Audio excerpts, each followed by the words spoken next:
Well, first, hi, and thank you to all of our subscribers and watchers Hola. and commenters and friends. We want to take some time to answer some of your questions on camera, and we hope that we're not leaving anybody out, so please bring it to our attention if we missed you. Indeed. Let's see. Grandpa Kardashian on YouTube, Christian Creed on Facebook asks, what do we think about a boondocking competition? That could be fun. That could be a lot of fun.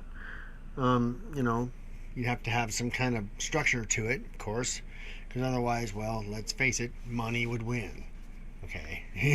Right? So some sort of limits on what you can have, classes maybe. Yeah. Tiers, like in video games, right? Where, tier 4 versus tier 4, tier 3, so on. And maybe, have regionals, even maybe leading to nationals or even internationals. Absolutely. We think it's a fantastic idea. That could be fun. It could be a lot of fun. Because that's kind of our hobby is boondocking, as you can tell. Alright, so let's moving on to Nomadic Newfies and Start the Rebellion. First off, Start the Rebellion. We haven't been able to answer any of your questions on YouTube. I don't know what it is, but every time we answer and click, it just will not go through, and that's been happening for a couple months. It just won't happen. Yeah. So we apologize for that. We can't figure out why that is the case. It's just we have looked and looked. I don't know what's going on, but it just won't. But the question is about our wind turbine. If we had to do it all over again, would we still get the wind turbine? And also, how many amps do we get? And yeah, would we do it all? Would we get it again? Yeah, I mean, this particular wind turbine needs about 12 miles an hour to really start generating some power. And then down here in the desert, the wind is close to the ground. It's almost like being on the ocean, right? But if I would have had my way, the way I wanted it installed, it'd be another 20 feet high. So that's the thing, is the higher you can get it, the better it's going to work. We think that it's worth it because at night, of course, there's no solar, and we don't have enough battery bank to last for 24 hours. Ooh. Even though we have a good-sized battery bank, there's 8 of them. Yeah. It just will not last through the night with something like air conditioning. Oh, not even. No way. So. No way. Maybe if we had nothing but lithiums, but there was problems involved with those back in 2014 when we built this thing, so we went with the AGMs because those are pretty much bulletproof. Oh, there's another question about that. Right. So as far as the wind turbine goes, it's heavy, it's badly installed, but when it is up and, down here in the desert, we've made some pretty good juice, probably 10, 15 amps. At a time. There's been times it's saved us going through the night still running our lights or fridge or fans. Sure. Yeah, because our refrigerator runs off the battery bank all the time. So, if we happen to run it down too far before the sun goes down or it's a cloudy day, that's been very helpful. Because that thing's 24 volts and 1,000 watts. And actually, we left it behind coming to Baja because we were a little bit overweight. We needed to get some weight off, and it's just too hard to put up. We wanted to. It's 50 pounds. I would probably go with 2 smaller ones, maybe. Something to that effect. It's gnarly when Mike has to wrestle that thing up a ladder and on there. Yeah. It's totally not the way that we wanted to have it installed at all. It was supposed to live on top of the rig. Mm-hmm. You just take the propeller off and then lay the mast and the whole thing down, but that's not how it worked out. So, right. Well. Maybe someday I'll get that worked out, but right now it's useful but difficult. Let's put it that way. But if we had to do it all over again, wind turbine combined with the solar has been pretty cool. Yeah, the combination is good. Down here in Baja, all the sailboats have them. It's really pretty cool. Yeah, they do. Yep. The next question is about batteries. Robert Kenny asks, would lithium batteries instead of the AGM be enough to run the AC 24 hours with our wind and solar system. He's planning on doing a system similar. Yeah. Lithium batteries can be drained further.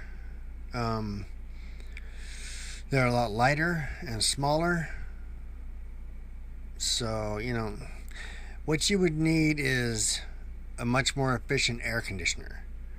These big old roof air conditioners, 2002 vintage, just suck power. I mean, wow, They use a lot of power. Yeah, they do. Big time. A portable one would be good. Yeah. We thought about getting a portable one. We just hadn't got around to it. Where you put the hose out the window, the vent hose. Those are, 8,000 BTU, something like that. You might have a chance then running that all night. You really might. We used to have a giant house. We had one for the upstairs and one for the downstairs. They were just ones that were purchased from Home Depot, and they worked fantastic. It was really surprising. They worked great. Yeah, they worked awesome. So, you might want to consider that.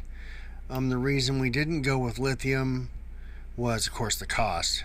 Especially in 2014, they were ridiculously expensive. Really costly. I mean, our battery bank cost $2,400. If I would have went lithium, it'd be more like $24,000.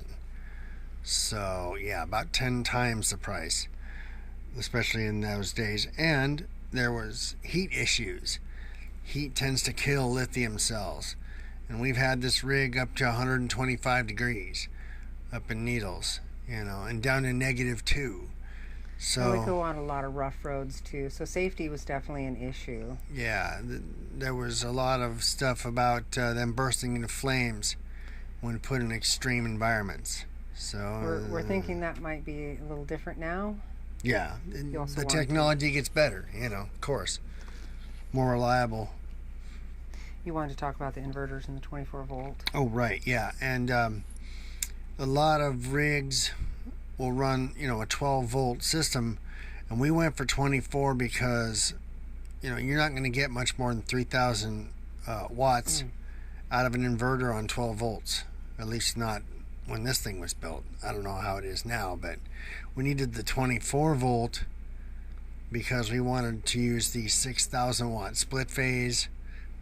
And I have another, the 5,000 watt Ames power there. A lot of your homesteaders, your off-grid homesteaders will go 48 volt because they're using a 10 or 12,000 watt inverter.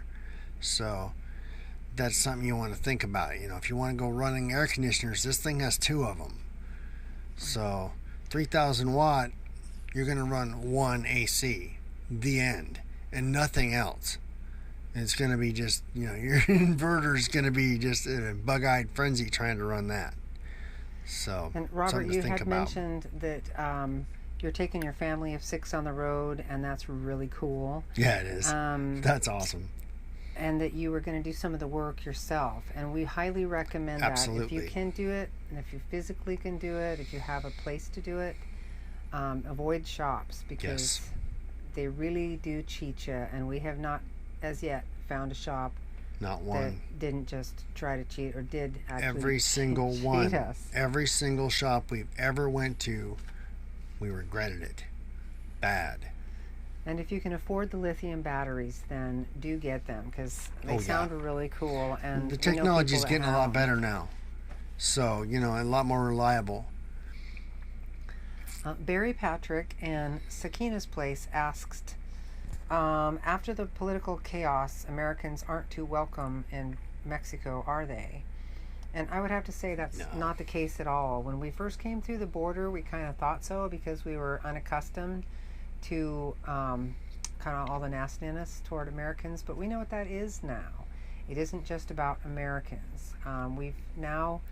We've been here for 2.5 months, we've had a chance to talk to a lot of business owners, a lot of people that live here, and what it is, it's been going on for a long time. It has nothing to do with the present administration.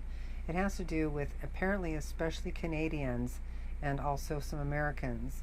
When they come down to Baja, kind of don't have any good manners and kind of treat Mexicans like they're better than them. And we've seen it for ourselves even. It's really embarrassing.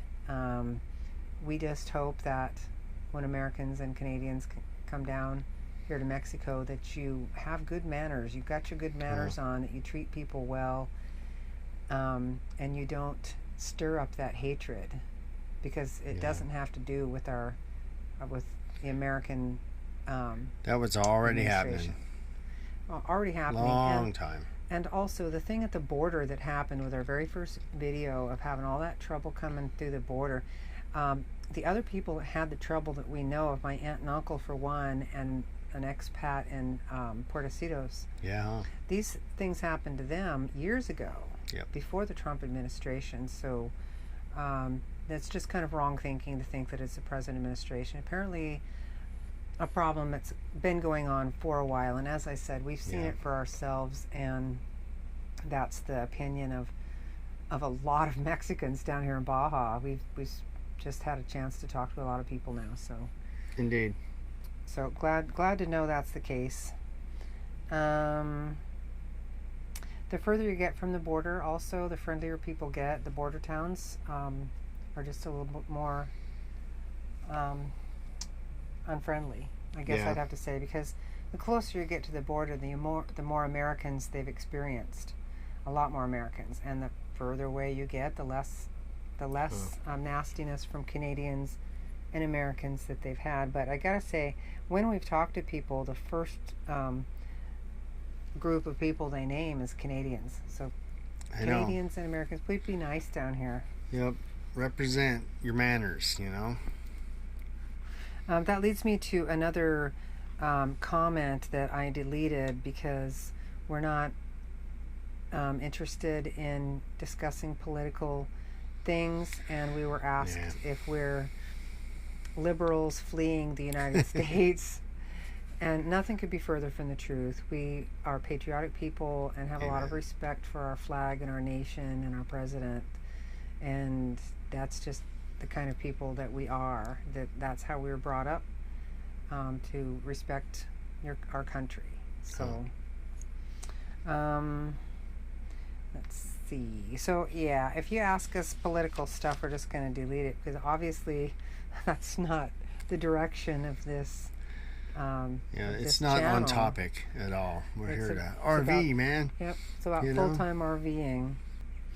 So on to our next question. Alan Eaton asks, do we take down the weather station when we drive, and if not, how do we lower it, and how do we orient it when we stop? Okay, well, I got the Davis weather station, right? I have it hooked to the rear ladder with hose clamps that are interlocked like this, right? Ladder, it's like this, okay? Right, here's the ladder and here's the hose clamp. Right there. And so I have the Davis mounted on a pipe, and it just slides in and out of the two hose clamps. So I go ahead and take it down. I could leave it up, I could just lower it and leave it up, but we go through a lot of dirt roads and stuff like that, and branches would just beat that thing. It would just be bad. And it's a sensitive instrument. It's not made to be, it's kind of fragile, clawed over by tree branches and things. Yeah. It really only takes Mike a few seconds to take it down, so it's not a big deal, and we just put it in here. I just stow it right over there by the door, and it works really well. As far as when you stop, it takes me 30 seconds to put it up, and all you gotta do, it has a little solar cell on it, and just face that due south. You're good to go. Good to go. Yep.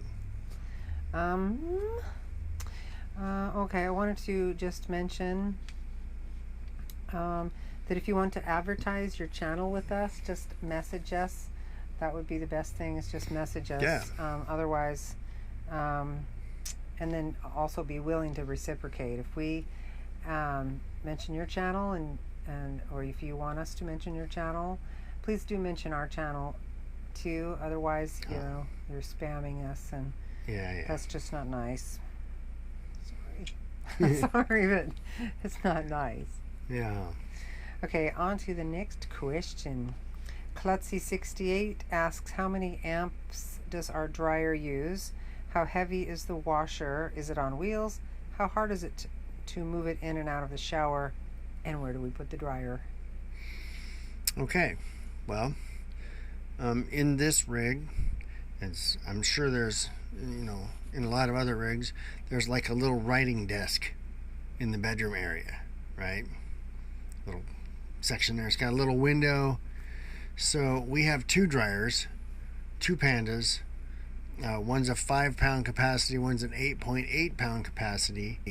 The 8.8 pound capacity has a high-low switch on it. So it will either run 6 amps or 12 amps, depending on what you want, And as far as the washer goes, it's about 45 pounds, once you've been using it, because there's going to be water in it, right? So it's a little heavier than the shipping weight.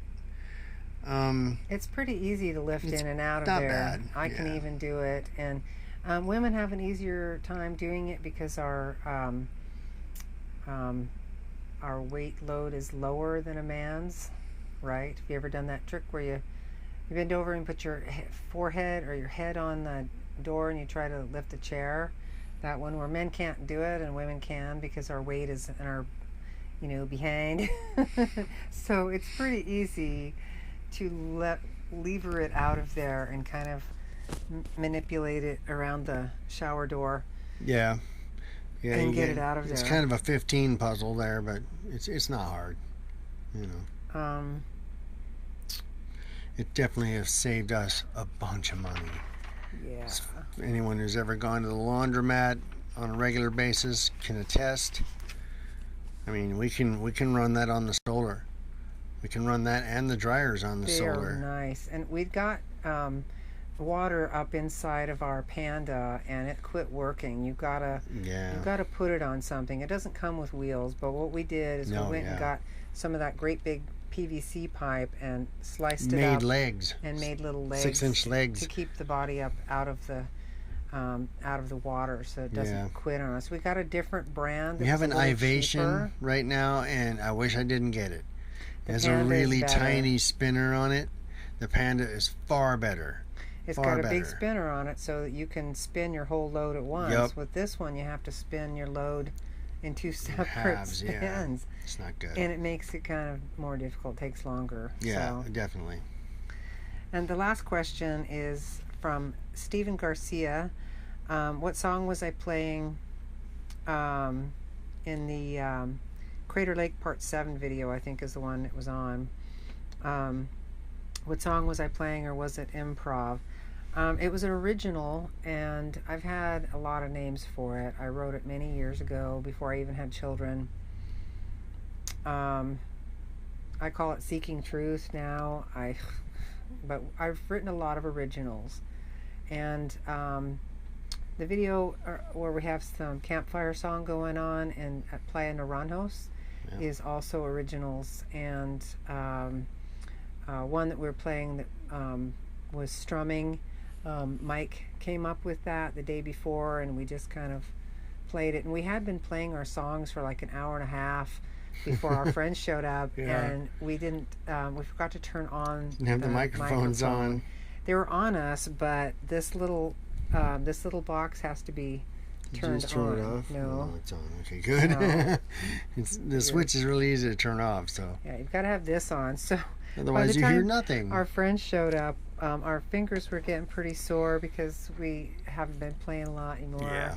And we said we just 12 string, so played a little bit more there, but they are originals.